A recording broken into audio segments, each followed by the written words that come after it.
Level 1. The Spark. Tonight you're 15, standing in a garage in Dayton, Ohio, holding a plastic cup nobody bothered to fill with anything real. The garage door is half open. Somebody's older cousin has something rolled between two fingers, and it's traveling the circle the way secrets travel in small towns. Slow, then all at once. Closer, closer. Then it's in your hand. Nobody says anything. You already understand. This isn't an offer. It's a test. You take it. You cough. The room laughs. And somehow, for the first time in months, that laugh feels like belonging.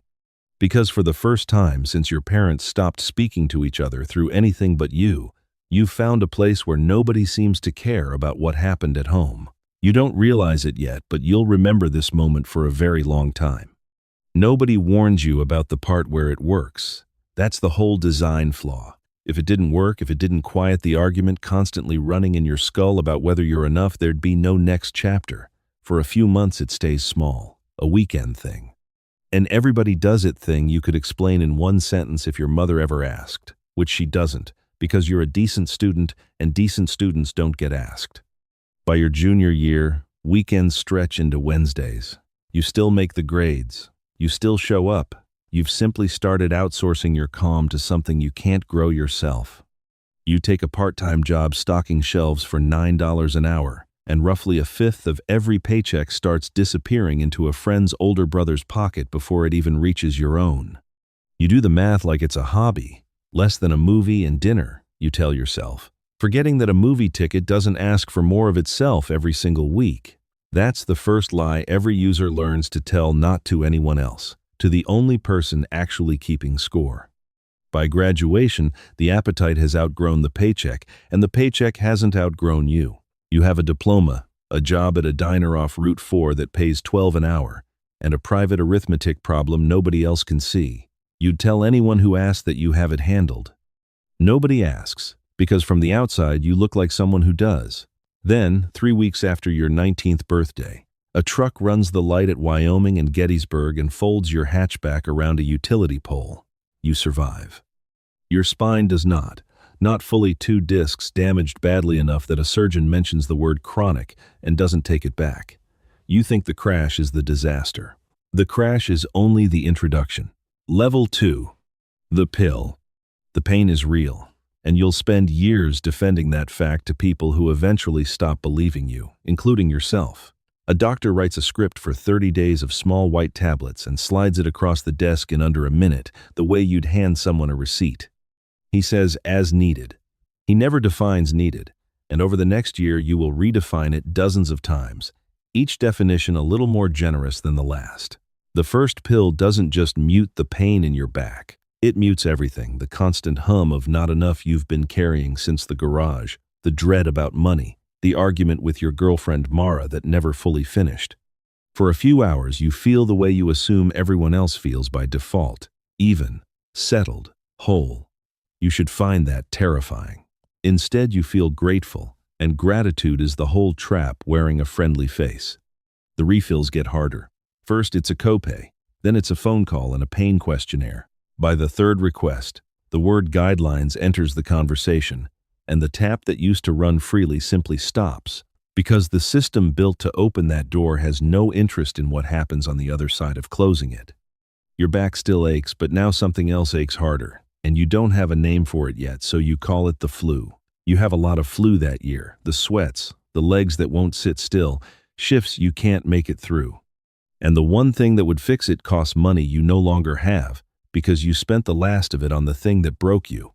A coworker named Danny, a year further down a road you don't yet know you're on, watches you shake through a lunch rush and offers 5 words. I know a guy. The guy sells the same pill you used to get for a $10 copay for $30 each. You make 2.5 hours of diner wages evaporate for 1 tablet and buy it anyway, because by now you've learned the central rule of this whole story. The math never wins. Not because you can't do it, because it isn't allowed to vote. Level 3. The envelope. The insurance settlement from the crash lands in February just over $6,000, the biggest number you've ever held in your name. It's gone in 10 weeks, and later you won't be able to account for half of where it went. One pill a day becomes two, two becomes three, and the space between your income and your habit becomes the only math that matters. You pick up extra shifts to fund the gap, then need the habit just to survive the extra shifts, a bicycle that eats its own road. Every rationalization arrives on schedule, like they were shipped together. It's medicine, it's temporary, it's handled. Meanwhile, you're skipping meals, 11 pounds lighter, telling Mara it's stress from the doubles. You still have an apartment, a checking account. You are not who you picture when you picture this. That gap between the picture and the mirror is where most people stay stuck the longest. Then the supply tightens, the price climbs, and Danny finds you in the parking lot with something close to an apology on his face. There's a cheaper way, he says. You say no, and you mean it, and you last 9 days. Level 4. The camera. The cheaper way costs less up front and takes everything on a payment plan you never agreed to. For one strange week, your overhead drops, and it feels almost like a raise. You catch up on a bill. Buy Mara flowers from the grocery store. It's the last week you'll feel clever for a long time, because the new habit has a feature the pills never had. The price won't hold still, and neither will you. Within 4 months, you're no longer chasing a good feeling. You're chasing the absence of a terrible one, and everything you own starts converting itself into cash right in front of you: the television, the game console, the toolbox from your 1 semester of trade school. In April, you carry your grandfather's old camera into a pawn shop on 5th Street. He gave it to you at 13 with a speech you can't fully remember anymore, which is its own quiet theft. The man behind the counter offers you $60. You take it, and the ticket he hands you outlives its own 30-day window by months, sitting in your wallet like the heaviest thing you own. Rent goes late, then later. You sign paperwork you don't read for a title loan against your truck and lose a $4,000 vehicle over an $800 debt. Somewhere that's called secured lending. On your street it's called Tuesday. Mara leaves in June. And it isn't only the money. Though the money is part of it, it's the emergency envelope in the kitchen drawer that's supposed to hold $300 and holds $40. She doesn't yell. You'll remember the not yelling longer than you'd remember shouting. At the door, she looks at you the way you'd look at an old photograph of someone you used to know and says you look like a picture of yourself. 2 months later, the diner lets you go without a speech, because by then the world has stopped making speeches and started just changing the locks. Level 5. The street. Eviction, it turns out, is arithmetic, wearing an official uniform. 3 months of unpaid rent adds up to a number you cannot produce. And 2 men who genuinely look sorry about it stack your life on the curb. 2 duffel bags, a crate of kitchen things, a mattress the rain claims before you figure out where a mattress goes once there are no more rooms. You couch hop. Danny's place first, which solves the sleeping problem and multiplies every other one. Then your mother's house, under terms that read like a treaty: no cash in the house, church on Sundays, 30 days, and reassess. She still makes up your childhood bed, and something about the old sheets nearly breaks you in a way the curb never managed. Your younger brother Teddy is 17 now, and he hugs you like he means it, then watches you afterward like he's read something about people like you and the reading wasn't kind. When cash goes missing from an envelope in the hall desk, nobody accuses you out loud. A week later, there's a new lock on his bedroom door, slightly crooked, clearly installed by a 17-year-old with a tutorial video and no help. It is the most honest conversation the two of you ever have without speaking a word of it. Your mother asks you to leave on a Thursday. She packs you 2 sandwiches in foil while she does it, crying in a way that never quite reaches her hands. You are 22, and your mother has had to learn how to protect the rest of the family from you. The worst part is you agree with her. After that, you learn the city's other map, the shelter line that forms at 6 and runs out of beds by 7, the church on 4th Street that hands out lunches with no questions, the hospital lobby that stays warm until the 2 a.m. guard change. Your phone dies in November, which is the last bill an addict pays, because it's the last door still technically open. Before it goes dark, you scroll your contact list one more time and find that there's genuinely no one left who would pick up. Level 6. The floor. The bottom doesn't look like a gutter. It looks like a hospital ceiling, one fluorescent panel flickering, a nurse saying your name like it's a question. A plastic band on your wrist printed with your birth date, which is how you find out you didn't die on the bathroom floor of a shelter at 23. The winter before it runs on the worst math you've ever kept. Your habit costs more than any honest day's work can cover. And the gap gets closed. The way gaps get closed on the street, things move through your hands that were never yours, toward people who never ask where they came from. You are not a cruel person. You are a person whose mornings have exactly one job left, and every rule you used to live by has been marked down for a quick sale. In March, word travels up the shelter line that Danny got clean 50-some days. A real program upstate, an actual date he counts from. You feel something you can't afford. Hope on somebody else's behalf. In April, Danny is dead. One night out, the counselors will explain later, is statistically the most dangerous night in the whole story, because a body that's been clean forgets how much it used to tolerate. Out on the street, nobody explains anything like that. It just looks like the street collecting what it thinks it's owed. 11 days after his funeral, which you watch from across the street, in the rain, because you've cost mothers enough already, it's your turn on a bathroom floor. You live because a stranger 2 stalls down is carrying the free nasal spray the county hands out, and he knows exactly what to do, and he's gone before your eyes can focus enough to thank him. You never learn his name. You will never be able to pay that debt back. Only forward. The nurse asks who she should call. You look at the ceiling for a long moment, because that question has been getting shorter answers from you for years. And tonight's answer is nobody, and saying it out loud does something the wristband alone never could. Level 7. The chair. Detox is 5 days of your body renegotiating a contract you signed without ever reading it. You thought the sweats on Delmore Street were the worst of it. Those were only the preview. On day 6, a van drops you at a gray house with a porch light burning at noon. The woman at the door is 60, barely 5 feet tall, 23 years clean, which in your world makes her older than royalty. Her name is Ruth. She looks at you the way an appraiser looks at something, and unlike the man at the pawn shop, she names a high price. Rent is $140 a week, curfew's 10. You test when she says, and she says so at inconvenient times on purpose.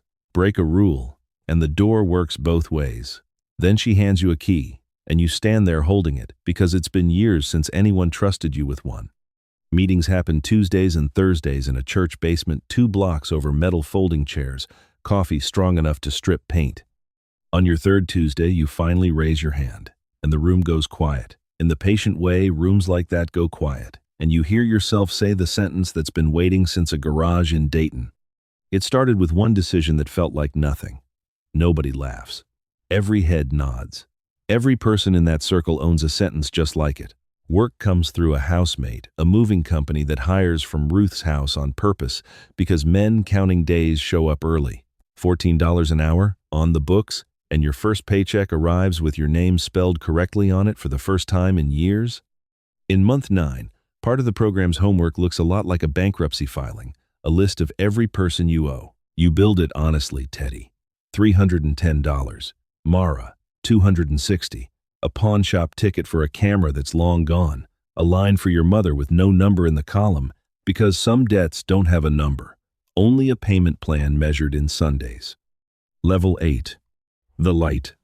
Ruth hands you a second key at 14 months and calls it a promotion. House manager, rent-free, a small weekly stipend, and a job description that's mostly the parts nobody wants you collect, you test, and twice a year you help a man pack his life into a garbage bag while he calls you every name the street ever taught him. And you do it kindly anyway, because you remember exactly which side of that door you used to stand on. You knock on your mother's door one Sunday with an envelope holding $310, no interest, because interest would make it a loan, and it was never a loan, it was a wound. Teddy is 20 now, home from his 2nd year of college. And when he opens the envelope, he gives you a look that's older and quieter than the one he used to give you. Stay for dinner, he says. It isn't forgiveness exactly. It's an installment. Years pass the way they do once you stop counting them in crisis units. There are, eventually, 11 houses like Ruth's across the county, and you own 8 of them, purchased one at a time the unglamorous way. With mortgages a bank agreed to because a ledger kept honestly for a decade turns out to be the most persuasive document you'll ever produce. Teddy runs the books for all of it. Now the same brother who once put a crooked lock on his bedroom door to keep you out, and if a single dollar ever lands somewhere it shouldn't, he's the one who finds it, which is exactly why you hired him. Some mornings you still wake at 4:40 with no alarm, the old hour the street used to bill you. You lie there and run the same inventory in a new currency, doors, beds, days, and notice that clean money is quiet, in a way the old money never was. It sits, it compounds. It has never once made you sick before sunrise, or made you lie to somebody's mother. Every kitchen in every one of your houses keeps a box of the county's free nasal spray in the top drawer, and every manager knows exactly what to do with it. Because that drawer has kept more than one mother out of a funeral home. About once a year the phone still rings with the news you dread most, and you close your office door and go stand at a service all the way inside this time. Because you've earned the right to be counted among the people grieving instead of the people being grieved for. On a Tuesday in October, a kid comes up the front steps of house one with 2 duffel bags. Because at the beginning, everything you own still fits in 2 duffel bags. 9 days clean, 23 years old, vibrating like a wire pulled too tight. On his intake form, under "How did this start?" he writes 4 words you could have written yourself: a garage, 1 decision. You hand him a key and watch his fingers close around it the way yours once did, like he can't quite believe it's real. You tell him the porch light stays on all night, every night, no exceptions. He nods like someone agreeing to a language he hasn't learned yet. He thinks the hard part is already behind him. You know better than to tell him otherwise tonight. You just remember what it felt like to be standing exactly where he's standing now, and you keep the light on.